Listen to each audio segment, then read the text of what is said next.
بسم اللہ الرحمن الرحیم الحمد للہ رب العالمین وصلی اللہ وسلم علی نبینا و مولانا محمد وعلی آلہ واصحابہ اجمعین اما بعد فاعوذ باللہ من الشیطان الرجیم احل لکم لیلۃ الصیام الرفث الی نسائکم ہن لباس لکم وانتم لباس لہن علم اللہ انکم کنتم تختانون انفسکم فتاب علیکم وعفا عنکم فالآن باشروہن وابتغوا ما کتب اللہ لکم وکلوا واشربوا حتی یتبین لکم الخیط الابیض من الخیط الاسود من الفجر ثم اتموا الصیام الی اللیل ولا تباشروہن وانتم عاکفون فی المساجد تلك حدود الله فلا تقربوها كذلك يبين الله آياته للناس لعلهم يتقون۔ آیت کریمہ کا پہلے ترجمہ سنیے۔ حلال کیا گیا ہے تم لوگوں کے لیے روزے کی راتوں میں اپنی عورتوں سے ہم بستری کرنا، وہ پوشاک ہیں تمہاری اور تم پوشاک ہو ان کی۔ اللہ کو معلوم ہے کہ تم خیانت کرتے تھے اپنی جانوں سے، سو اس نے تمہیں معاف کیا اور تم سے درگزر کیا،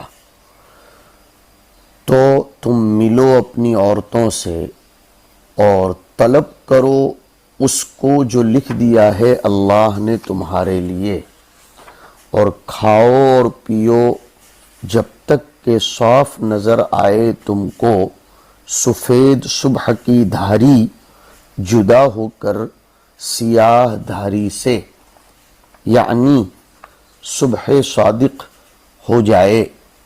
پھر پورا کرو روزے کو رات تک، اور نہ ملو عورتوں سے جب تک کہ تم اعتکاف کرو مسجدوں میں۔ یہ حدیں باندھی ہوئی ہیں اللہ کی، ان کے نزدیک بھی مت جانا۔ اسی طرح اللہ بیان فرماتا ہے اپنے احکام کو لوگوں کے لیے تاکہ وہ بچتے رہیں۔ اصل میں طلبہ عزیز، رات میں جو نیند کے بعد کھانا پینا، عورت کے پاس جانا شروع اسلام میں حرام تھا، اس میں سہولت کر دی گئی۔ شروع اسلام میں یہ تھا کہ رمضان کی راتوں میں اگر کوئی شخص عشاء پڑھ کر سو گیا، وہیں سے اس کا روزہ شروع ہو گیا۔ اب اگرچہ فجر نہ ہوئی ہو، پھر بھی اس کی آنکھ کھلنے پر وہ کوئی چیز کھا پی سکتا نہیں ہے، اس کا روزہ شروع ہو گیا۔ اس کو اللہ پاک نے اس آیت کریمہ میں اب آسانی پیدا فرما دی، سہولت کر دی۔ اب پوری رات جب چاہو عورتوں کے ساتھ اپنی ضرورت پوری کر لو۔ فرمایا ہن لباس لکم وانتم لباس لہن۔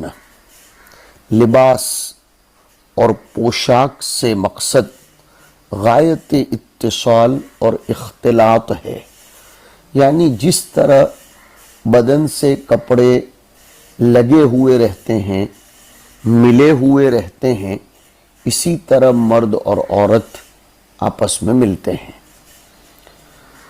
اور اللہ فرماتے ہیں کہ علم اللہ انکم کنتم تختانون انفسکم، اپنے نفس کے ساتھ تم خیانت کرتے تھے۔ اس کا مطلب یہ ہے کہ سو جانے کے بعد عورتوں کے پاس جا کر حکم الہی کی مخالفت کی وجہ سے تم اپنے آپ کو گنہگار بناتے ہو، جس سے تمہاری ذات عذاب کی مستحق بنتی ہے اور اس کے ثواب میں کمی ہو جاتی ہے، تو اللہ نے اپنے فضل سے تم کو معاف کر دیا اور آئندہ اجازت عنایت فرمائی۔ لوح محفوظ میں جو اولاد تمہارے لیے اللہ نے مقدر فرماتی ہے عورتوں کی مباشرت سے، وہ مطلوب ہونی چاہیے، صرف شہوت رانی مقصود نہ ہو۔ اس میں علامہ عثمانی کی تحقیق کے بموجب عزل کی کراہت اور لواطت کی ممانعت کی طرف بھی اشارہ ہے۔ عزل مکروہ ہے، اور یہ بھی معلوم ہوتا ہے کہ جماع بچہ پیدا ہونے کی جگہ ہی میں مباح ہے۔ مسند احمد میں، سنن ابی داؤد وغیرہ میں ایک روایت آئی ہے کہ شروع اسلام میں لوگ شروع رات میں سونے تک کھاتے پیتے تھے، عورتوں سے اپنی ضرورت پوری کرتے تھے، سونے کے بعد پھر صبح تک سب چیزوں سے رکے رہتے تھے۔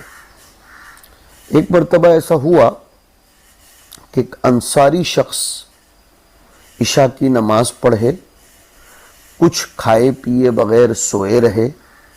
صبح کو یہ حالت ہو گئی کہ بھوک پیاس کی بہت زیادہ شدت تھی،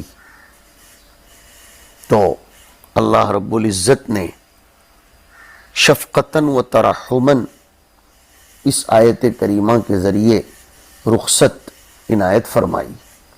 اسی طرح ایک مرتبہ حضرت عمر رضی اللہ تعالیٰ عنہ کی یہ کیفیت ہوئی کہ سو جانے کے بعد ان کی بیوی لیٹ گئی تھیں، پھر وہ گھر پہنچے، انہوں نے اپنی بیوی کو جگا کر اس سے صحبت کر لی۔ یہ قصہ جناب رسول اللہ صلی اللہ علیہ وسلم کی خدمت میں پہنچا تو اس وقت اللہ رب العزت نے یہ آیت کریمہ نازل فرمائی کہ تم کھاؤ اور پیو جب تک کہ سفید صبح کی دھاری سیاہ دھاری سے جدا ہو کر تم کو نظر نہ آئے۔ وَكُلُوا وَاشْرَبُوا حَتَّى يَتَبَيَّنَ لَكُمُ الْخَيْطُ الْأَبْيَضُ مِنَ الْخَيْطِ الْأَسْوَدِ مِنَ الْفَجْرِ، پھر صبح صادق سے اپنے روزوں کا آغاز کرو۔ ثُمَّ أَتِمُّوا الصِّيَامَ إِلَى اللَّيْلِ، رات تک تم اپنے روزے رکھ کر اپنے روزوں کو پورا کرو۔ اس کے بعد پھر اعتکاف کی حالت کا حکم ہے کہ اس میں تو جب تک تم مسجدوں میں رہو اعتکاف کرو، تو پھر تو تم راتوں میں بھی اپنی بیویوں سے نہیں مل سکتے، اس سے مباشرت نہیں کر سکتے۔ یہ اللہ کی حدود ہیں جو اس نے باندھ دی ہیں، یہ اس کی باؤنڈریز اور اس کے احکام ہیں جو اس نے مقرر کر دیے ہیں، اس سے تجاوز کرنے کی تمہیں اجازت نہیں ہے۔ یہ ہے ان آیات کا موٹا موٹا پیغام۔ ان آیات کریمہ میں یہ بھی فرمایا کہ وَابْتَغُوا مَا كَتَبَ اللَّهُ لَكُمْ، اللہ رب العزت نے تمہارے لیے جو اولاد مقرر اور مقدر کی ہے اس کو تلاش کرو۔ اور علامہ محایمی رحمۃ اللہ علیہ فرماتے ہیں وَابْتَغُوا مَا كَتَبَ اللَّهُ لَكُمْ میں کہ شب قدر کو تلاش کرو۔ جی ہاں، ایسا نہ ہو کہ اس رخصت کے مل جانے کے بعد پوری رات تم کھانے پینے میں، ضرورتیں پوری کرنے میں اور جنسی تقاضوں کے پورے کرنے میں لگے رہو، نہیں، شب قدر کی بھی تلاش کرتے رہو۔ ان آیات کے ضمن میں اللہ رب العزت نے عورتوں کے باب میں فرمایا کہ ہن لباس لکم وانتم لباس لہن، بیویاں تمہارے لیے لباس ہیں اور تم ان کے لیے لباس ہو۔ زوجین کو لباس سے تشبیہ دی، اشارہ فرمایا کہ ہم نے حقوق ادا کرنے کی آسانی کے لیے ایک کو دوسرے پر بوجھ نہیں بنایا، بلکہ میاں بیوی میں ایسا قوی اور مضبوط تعلق پیدا کیا ہے کہ اس تعلق کی وجہ سے گویا دونوں متحد اور ایک ہیں کہ ایک دوسرے کو مشتمل ہے.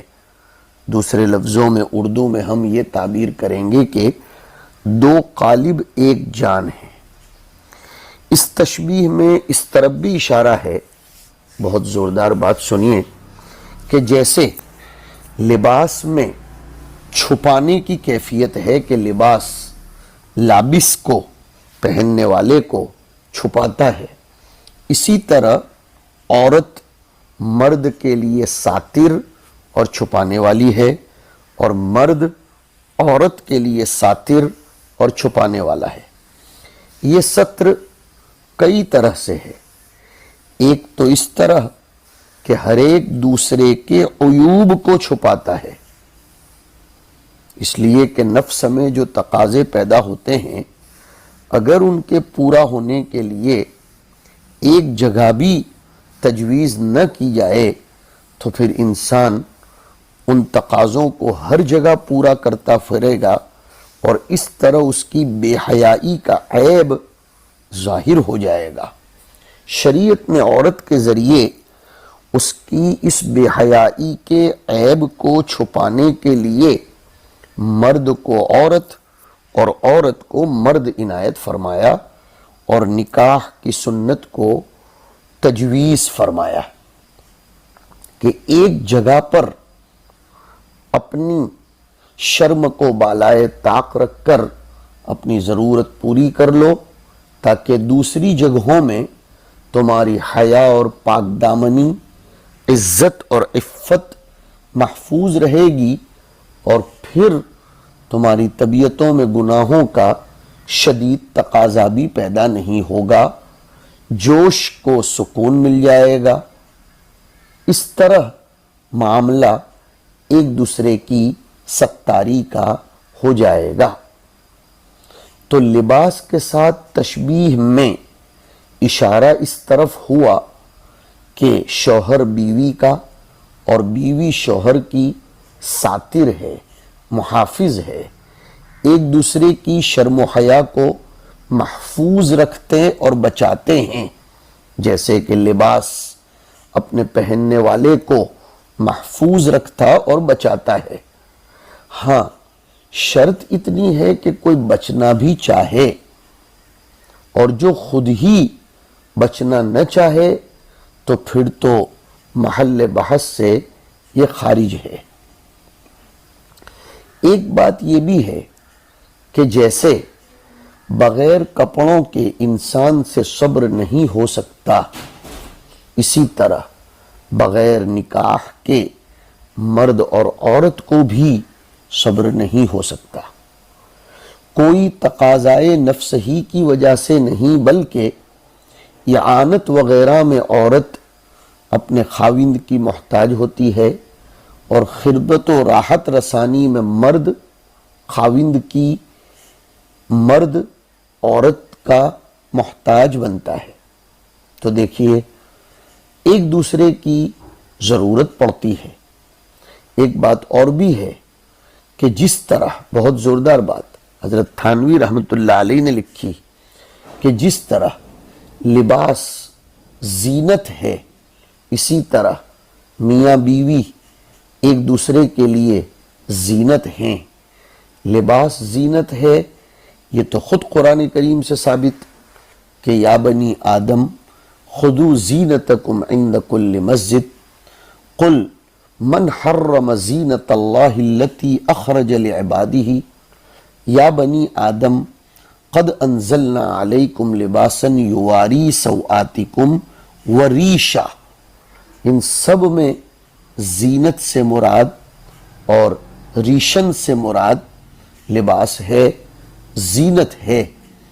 مرد کی زینت یہ ہے کہ بیوی بچوں والا آدمی لوگوں کی نظر میں معزز ہوتا ہے.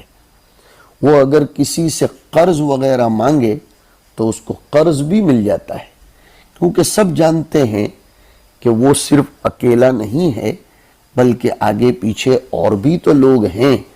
یہ کہاں جا سکتا ہے؟ اور اکیلے آدمی کو قرض اتنی آسانی سے نہیں ملتا.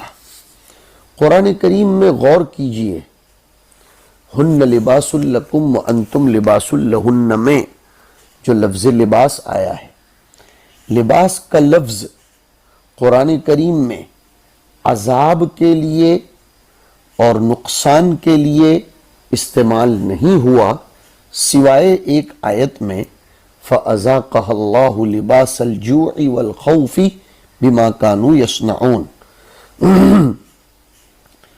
اس میں لفظ ذوق آیا ہے فَأَذَاقَهَا اللَّهُ، قرآن میں زیادہ تر لفظ ذوق عذاب کے لیے آیا ہے، اس آیت میں یعنی فَأَذَاقَهَا اللَّهُ لِبَاسَ الْجُوعِ میں عجیب بات ہے کہ عذاب کے لیے لفظ ذوق اور لباس دو آئے۔ ذوق کے لفظ سے تو عذاب کو کھائی جانے والی چیز کے ساتھ تشبیہ دی، صفت احساس میں کہ اس کا ایسا احساس ہوگا جیسے منہ میں رکھی ہوئی چیز کا ہوتا ہے، اور لباس کے لفظ سے عذاب کو تشبیہ دی گئی ہے ملبوس پہنے جانے والے لباس کے ساتھ، اشتمال اور احاطے میں۔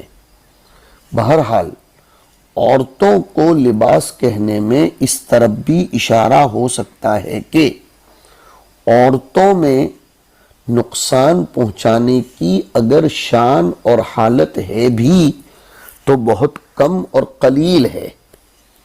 عورت میں بہت سے منافع ہیں، اگرچہ کچھ ضرر بھی ہے۔ اسی ضرر اور نقصان کی طرف حدیث میں اشارہ ہوا کہ ما اتخوف فتنة اضر علی امتی من النساء، میں اپنی امت کے لیے عورتوں سے زیادہ خطرناک فتنہ کسی چیز کو نہیں سمجھتا۔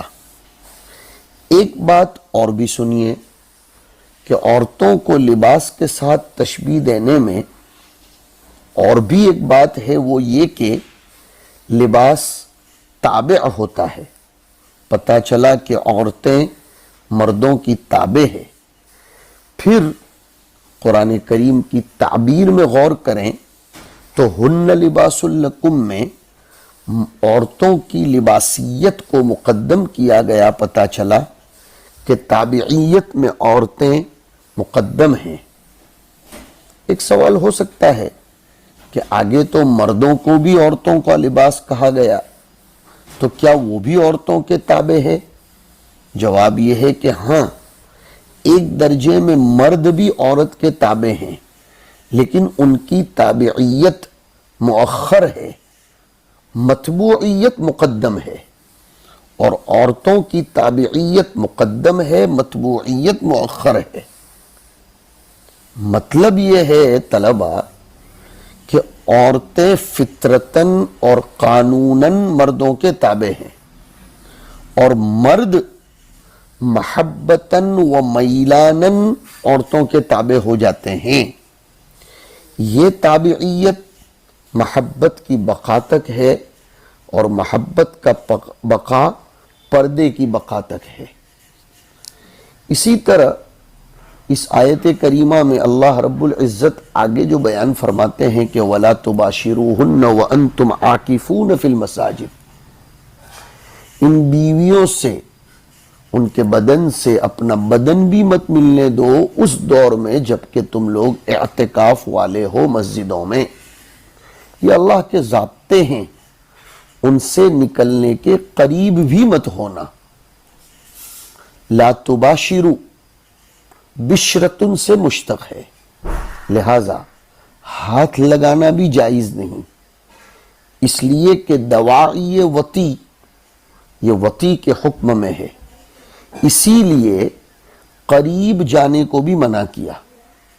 اور میں نے جو لفظ استعمال کیا کہ دواعی وطی، مس بالید، یہ بھی وطی کے حکم میں ہے، اسی لیے تو دیکھیے مس وغیرہ سے بھی تو، دواعی سے بھی تو حرمت مصاہرت ثابت ہو جاتی ہے۔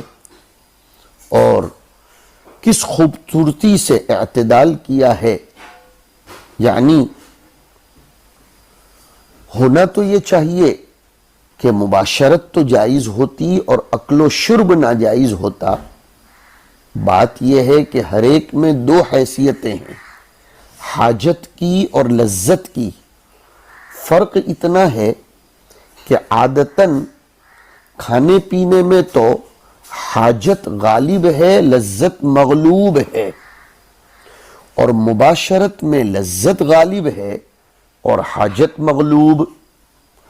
کھانے پینے میں حاجت کا غالب ہونا ہم سب کو معلوم ہے کہ ہم ضرورت کی بنیاد پر کھاتے پیتے ہیں، لیکن لذت بھی ایک درجے میں مقصود ہوتی ہے، اس لیے چٹوراپن بھی کرتے ہیں، اس لیے اس میں تکلفات بھی کیے جاتے ہیں۔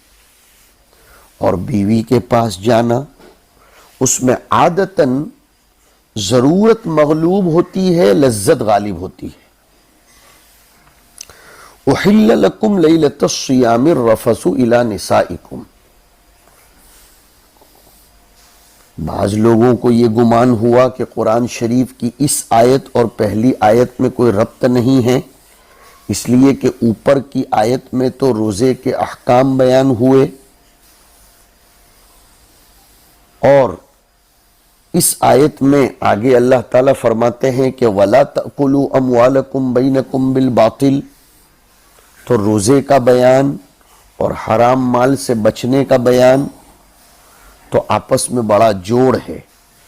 روزے میں فرماتے ہیں وَكُلُوا وَاشْرَبُوا، اور آگے فرماتے ہیں وَلَا تَأْكُلُوا أَمْوَالَكُمْ بَيْنَكُمْ بِالْبَاطِلِ۔ جی، جب تک صبح صادق نہ ہو اس وقت تک کھاؤ پیو، اور جب صبح صادق نکل آئے تو اس وقت کھانا پینا چھوڑ دو، پھر جب سورج غروب ہو جائے تو اس وقت روزے کو ختم کر دو۔ روزہ موقت ہے، ٹیمپرری ہے، اس میں جو چیزیں چھڑائی گئی ہیں وہ ایک خاص وقت تک کے لیے چھڑائی گئی ہیں۔ کھانے پینے کی چیزیں خاص وقت سے خاص وقت تک حرام کی گئیں، لیکن حرام مال سے بچنے کا روزہ کبھی ختم نہیں ہوتا۔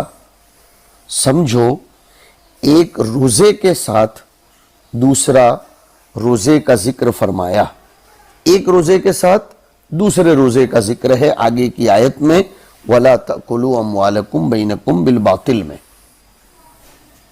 معاملات کو دیکھو، ان میں بھی حدود ہیں، نکاح کی بھی ایک حد ہے کہ 4 سے زیادہ کی اجازت نہیں، اسی طرح ہر قسم کی عورت سے نکاح جائز نہیں، بلکہ بعض محللات ہیں اور بعض محرمات ہیں، چاہے محرمات نسبیہ ہوں، رضاعیہ ہوں یا سحریہ ہوں۔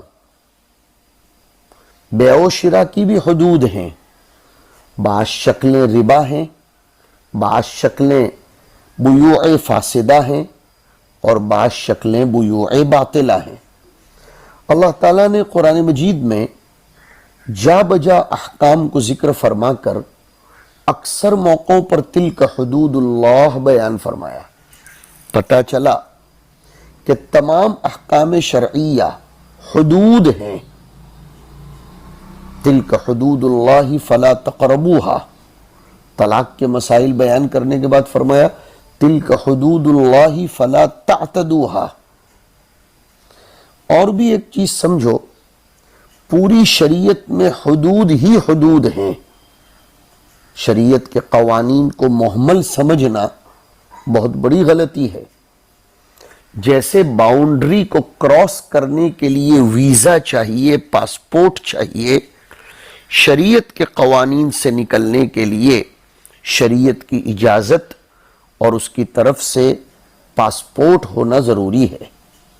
آج کل عجیب لوگ مبتلا ہو رہے ہیں، عام طور پر احکام میں حدود کی رعایت نہیں ہوتی، ضرورت ہے اس کی رعایت کی جائے اور احکام کو بھی لوگوں کے سامنے لایا جائے، فضائل کے ساتھ مسائل سے بھی لوگوں کو مطلع کیا جائے۔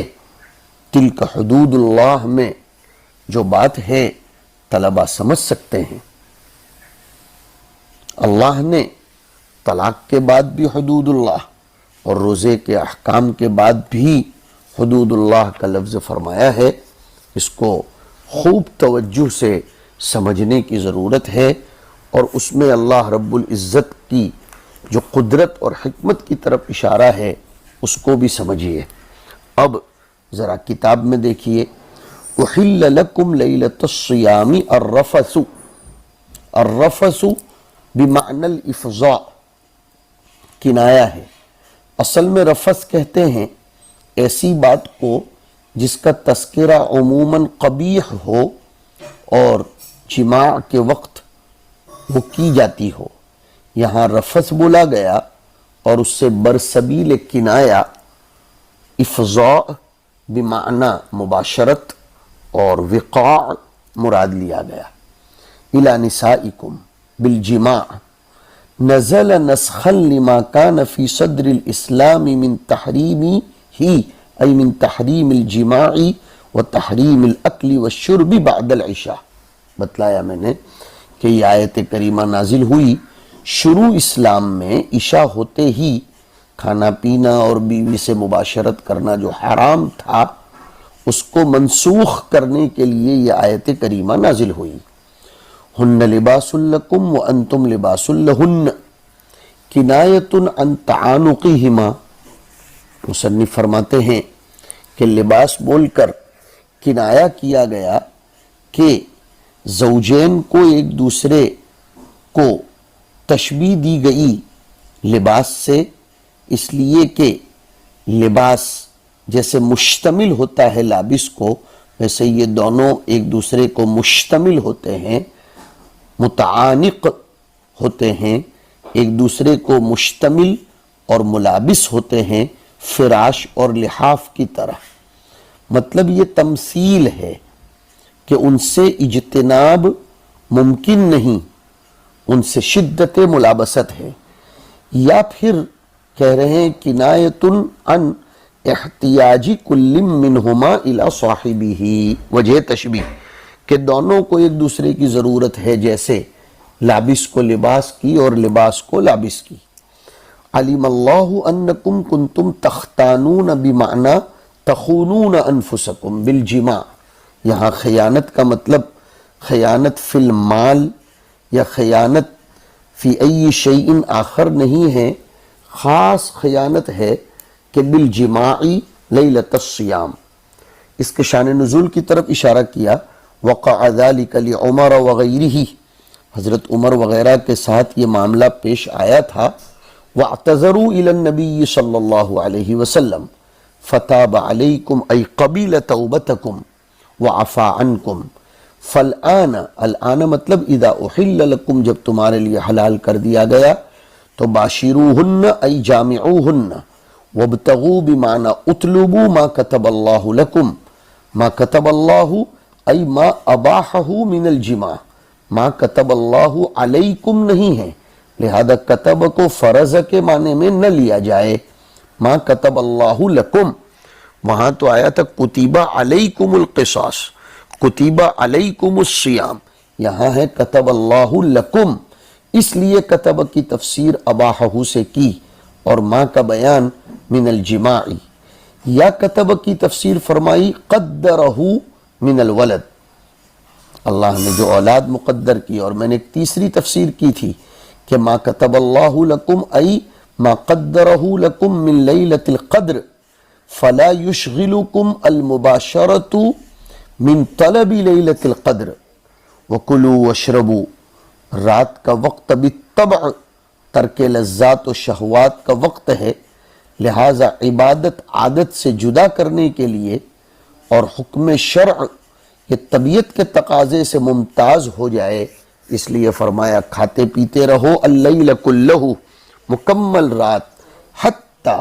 لیکن اس کی ایک حد ہے، حتی یتبین بمعنی یظہر لکم الخیط الابیض من الخیط الاسود من الفجر، اور الفجر کے ساتھ قید لگائی یعنی الفجر الصادق، اور کہتے ہیں کہ یہ من الفجر یہ من بیانیہ ہے، بیان للخیط الابیض، پھر آگے فرمایا وَبَيَانُ الْأَسْوَدِ مَحْذُوف مِنَ الْخَيْطِ الْأَسْوَدِ، اس سے مراد کیا ہے کا محذوف ہے، اور وہ کیا ہو سکتا ہے؟ ای من اللیل، تو الخیط الاسودی سے مراد اللیل، اور الخیط الابیض سے مراد ہے الفجر الصادق۔ شبہ ما یبدو من البیاض وما یمتد معہ من الغبش، یہ من الغبش میں بھی من بیانیہ، شبہ بماذا؟ بخیطین ابیض و اسود، وفی ای شیء شبہ فی الامتداد، یا شبہ پڑھ لو، تشبیہ دی گئی ظاہر ہونے والی سفیدی کو اور اس کے ساتھ پھیلنے والی تاریکی کو، ما یبدو من الغبش، جی ہاں اس کے ساتھ جو تاریکی اور اندھیرا پھیلتا ہے، ان دونوں کو تشبیہ دی گئی ہے دو دھاگوں سے، ابیض اور اسود سے، اور دھاگا جیسے پھیلتا ہے ویسے یہ فجر صادق اور کاذب دونوں پھیلتی ہے، فجر مستطیل اور فجر مستطیر یہ پھیلتی ہے۔ ثم اتموا الصیام من الفجر الی اللیل، پھر صبح سے لے کر رات تک روزہ مکمل کرو، ای الی دخول اللیل، مطلب یہ ہوا کہ غایت مغیہ میں داخل نہیں ہے، رات کو روزے میں نہیں لیا جائے گا، رات کے آنے تک، ای بغروب الشمس، ولا تباشروہن ای نساءکم وانتم عاکفون، واو حالیہ، مقیمون بنیت الاعتکاف فی المساجد، یہ فی المساجد متعلق بعاکفون، نہ کہ متعلق ولا تباشروہن۔ ہاں بہت زوردار بات کہی کہ یہ مطلب نہیں ہے کہ مسجدوں میں مباشرت مت کرو، نہیں، حالت اعتکاف میں، اور اعتکاف چونکہ مسجد کے ساتھ مقید ہے تو مسجدوں میں اعتکاف کیے ہوئے ہوں تو پھر تو کسی بھی صورت میں نہ رات میں نہ دن میں مباشرت کی اجازت ہے۔ نہی لمن کان یخرج وہو معتکف فیجامع امرأتہ ویعود، اس آیت میں منع کر دیا گیا ان لوگوں کو جو حالت اعتکاف میں گھر جاتے تھے، مجامعت کر کے واپس آتے تھے۔ تلک مشار الیہ ہے الاحکام المذکورۃ حدود اللہ، ای حدھا لعبادہ لیقفوا عندہا، انہیں حدود کہا گیا کہ اپنے بندوں کے لیے ان حدود کو مقرر کیا تاکہ وہ وہاں وقوف کر لیں، توقف کر لیں، رک جائیں، اس کے آگے نہ بڑھیں، اور آگے تو کیا بلکہ فرمایا فلا تقربوہا، اس کے قریب بھی مت جاؤ، فرمایا فلا تعتدوہا کے مقابلے میں فلا تقربوہا ابلغ، زیادہ بلیغ ہے، تجاوز کر جانا اس سے زیادہ بلیغ ہے، قریب بھی مت جاؤ، تجاوز کرنا تو بات کی بات ہے، جیسے دوسری آیت میں لا تعتدوہا آیا المعبر بھی فی آیت اخری، کذالک، کیسے کذالک؟ کما بین لکم ما ذکر، جیسے اوپر کی باتیں ذکر کی گئیں ویسے ہی یبین اللہ آیاتہ للناس لعلہم یتقون محارمہ، محارمہ یتقون کا مفعول بھی ہے۔ اللہم اجعلنا من المتقین ومن الصائمین ومن المعتکفین وصلی اللہ علی النبی الکریم۔